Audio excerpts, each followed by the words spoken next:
Hello there and welcome. My name is Terry and I'm so excited to share a card using the adorable Prehistoric Pals dies from Trinity Stamps. Let's get started. To begin, I have a piece of A2 size white cardstock on my cutting mat.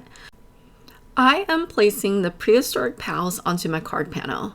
I want to make sure that I'm not leaving too much white areas open. There isn't any reasons to the placement of the dies. I just want to make sure that I'm getting a full cut onto one sheet of cardstock.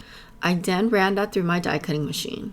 I removed all of the positives out and kept the negative pieces to use on my card. The white dinos will get used on another card project. Now it's time to blend out the background panel. Today I am using Distress Oxide inks in the colors Scattered Straw, Twisted Citron, and Mermaid Lagoon. I am using my blending buddy to blend the oxide inks onto white cardstock. I am starting off using the lightest color first. I really like using the blending brush because it always gives my blended panel even coverage. Now going in with the color Twisted Citron, I am blending that alongside Scattered Straw, making sure to go between the two colors to create a secondary color.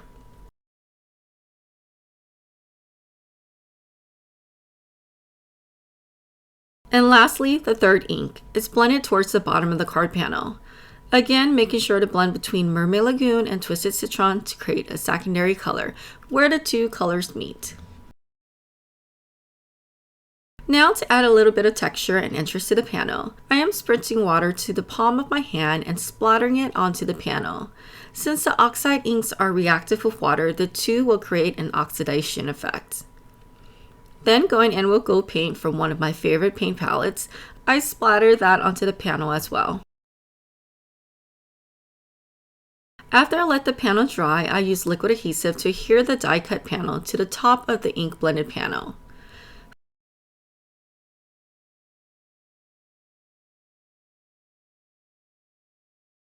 For the sentiment, I use my die cutting machine to cut the words happy out of gold and craft colored cardstock using Trinity Stamps Simply Sentimental Happy Die Set. I also die cut the sentiment backing out of vellum. Using liquid adhesive, I layered the gold letters over the craft letters and popped that onto the vellum backing. I really like doing this to create dimension on the card front.